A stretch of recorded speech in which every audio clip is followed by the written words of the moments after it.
Hello friends, mother cook চ্যানেলে সবাইকে স্বাগত। আজকে আমার রেসিপি পুর পটল। আমরা পটলের রেসিপি নানা রকমভাবে খেয়েছি বা বানিয়েছি। এটি গরম ভাতে ঘি দিয়ে প্রথম পাতেও সার্ভ করা যায়, আর এটি সন্ধ্যাবেলা স্ন্যাক্স হিসাবেও সার্ভ করা যায়। এই পুর পটল খেতে ভীষণই সুস্বাদু হয়, ভীষণই টেস্টি হয়। তো চলুন দেখতে থাকুন এই পুর পটল আমি কিভাবে বানাই। তো এই পুর পটল বানাবার জন্য এখানে আমি নিয়ে নিয়েছি 5টা পটল। পটলগুলোকে আমি ধুয়ে পরিষ্কার করে রেখেছি, আর দুই সাইডের একটু বোটাগুলো কেটে রেখেছি। তো এবার আমি পটলগুলোকে পুরোটাই চোকলাগুলো ছুলে নেব। আমি এখানে মিডিয়াম সাইজের 5টা পটল নিয়ে নিয়েছি। পটলগুলোকে আমি এরকমভাবে চোকলাগুলো ছুলে নিলাম।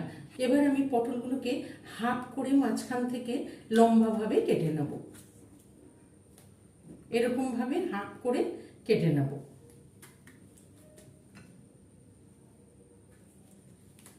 পাঁচটা পটলকে হাফ করে এইভাবে কেটে নিলাম। এবার দেখুন এই পটলের ভেতরে যে বীজগুলো, শাঁসগুলো আমি আস্তে করে চামচ দিয়ে বের করে নেব।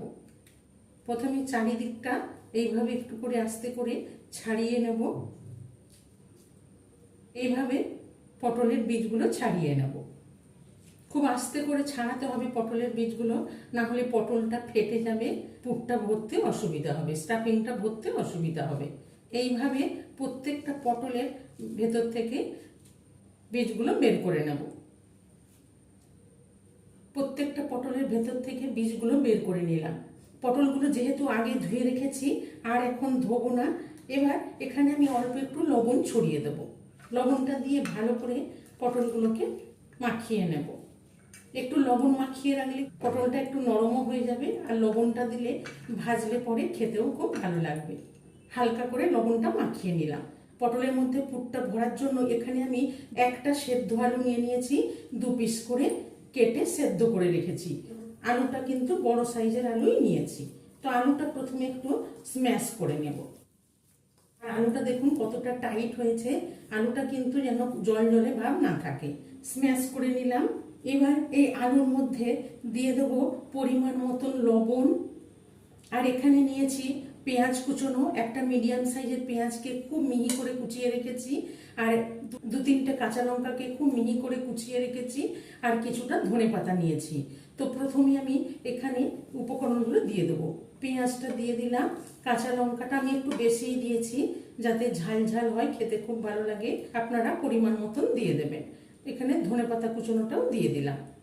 আর দেখুন এখানে আমি নিয়ে নিয়েছি আচারের তেল, মশলা সমেত আচারের তেল আমি দিয়ে দেব। আচারের মশলা সমেত তেল দিয়ে দিলাম। এবার আমি সব উপকরণগুলো দিয়ে ভালো করে মেখে নেব। এই আচারের তেলটা দিলে আলু সেদ্ধ মাখাটা ভীষণই টেস্টি হয়। আমি এখানে আরো হাফ চামচ মশলা সমেত আচারের তেল দিয়ে দিলাম, আর দিয়ে দেবো আরো অল্প একটু লবণ। লবণ, আচারের তেলটা স্বাদ মতন দিয়ে দেবেন। সব কিছু দিয়ে ভালো করে মিশিয়ে আবার মেখে নিলাম। পটলের মধ্যে ভরার জন্য স্টাফিং একদম রেডি। এখানে আমি একটা বাটি নিয়ে নিলাম বেসনটা ফেটিয়ে নেবার জন্য, আর এখানে আমি 1 কাপ মতন বেসন নিয়ে নিয়েছি। বেসনটা দিয়ে দেবো। এবার এখানে দিয়ে দেবো স্বাদ মতো 1 চামচ মতো লবণ দিয়ে দিলাম, আর দিয়ে দেবো হাফ চামচ মতো লঙ্কার গুঁড়ো, আর দিয়ে দেবো 1/4 চামচ মতন হলুদ গুঁড়ো, আর এখানে হাফ চামচ কালো জিরে নিয়েছি, কালো জিরেটা দিয়ে দিলাম, আর এখানে নিয়েছি 1 পিঞ্চ মতন খাবার সোডা, খাবার সোডাটা দিয়ে দিলাম। বেসনটা ফেটাতে অসুবিধা হবে, সেই জন্য আমি এই বাটিতে ট্রান্সফার করে নিলাম। তো শুকনো উপকরণগুলোকে ভালো করে মিশিয়ে নিলাম। এবার এখানে অল্প অল্প জল দিয়ে আমি একটা ঘন ব্যাটার তৈরি করে নেব।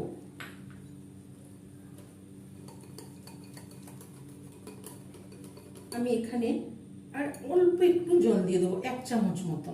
অল্প একটু জল দিয়ে ভালো করে আরেকবার ফেটিয়ে নেব। দেখুন ব্যাটার একদম রেডি। এবার আমি এটাকে একটু রেস্ট হতে দেব। ব্যাটারটা রেস্ট হতে হতে আমি যে পটলগুলো লবণ মাখিয়ে রেখেছিলাম, পটলগুলো এবার আমি স্টাফিংগুলো ভরে নেব। এবার এখান থেকে একটা পটল নিয়ে এখান থেকে আমি আলুর পুরটা নিয়ে নিলাম, দিয়ে পটলের উপরে এইভাবে লাগিয়ে নিচ্ছি। এইভাবে একটা বানিয়ে নিলাম। আবার এখান থেকে একটা পটল নিয়ে নেব, নিয়ে এখানে আবার কিছুটা আলুর পুর নিয়ে এইভাবে পটলের ভেতরে এড়িয়ে দেব।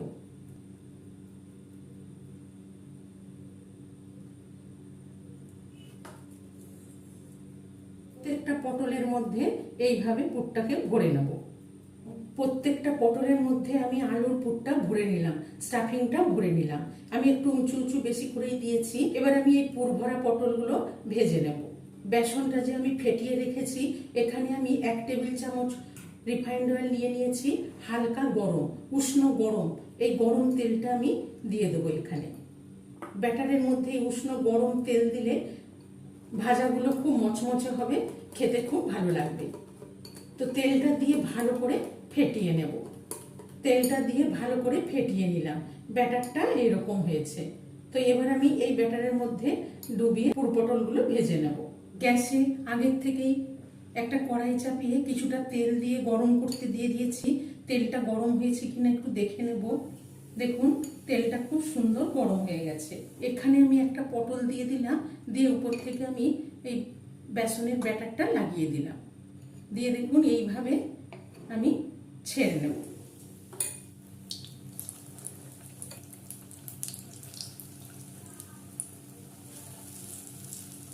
এখানে একবারে বেশি দেব না, আমি 4টে পটল দিয়ে দিলাম। দিয়ে এবারে লো টু মিডিয়ামে রেখে আস্তে আস্তে পটলগুলোকে ভেজে নেব। এবারে এক সাইডটা উল্টে দেবো।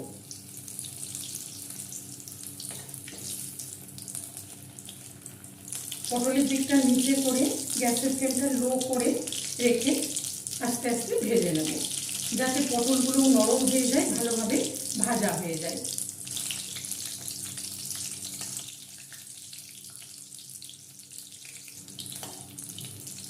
পটলগুলোকে আরেকবার উল্টে দিলাম, দিয়ে উল্টে পাল্টে পটলগুলোকে ভালো করে ব্রাউন করে ভেজে নেব। পটলগুলোকে মচমচে করে ভেজে নিলাম, খুব সুন্দর একটা কালার এসে গেছে দেখুন। এবারে পটলগুলোকে উঠিয়ে নিচ্ছি। ফুলে ফেটে গেছে দেখুন, একটা পেপারের মধ্যে নিয়ে নিলাম। কতটা ফুলে দেখুন, কত মচমচে হয়েছে। এইভাবে আবার আমি এখানে দিয়ে পটলগুলো বেসনের গোলায় ডুবিয়ে ভেজে নেব। আবার দিয়ে দিলাম। এইভাবে প্রত্যেকটা পটল আমি ভেজে নেব। এখানে আবার 4 পিস পটল দিয়ে দিলাম, দিয়ে ওই একইভাবে লো টু মিডিয়ামে রেখে আস্তে আস্তে ব্রাউন করে ভেজে নেব। আবার একইভাবে ব্রাউন করে ভেজে নেব। এইভাবে সব পটলগুলো ভেজে নিলাম। এবার গরম গরম পরিবেশন করে নেব। তো এই পুর পটল রেসিপিটি ভালো লেগে থাকলে মাদার কুক চ্যানেলটিকে লাইক, শেয়ার এবং সাবস্ক্রাইব করার অনুরোধ রইল।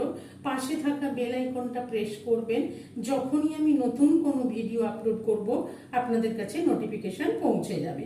সুস্থ থাকবেন, ভালো থাকবেন।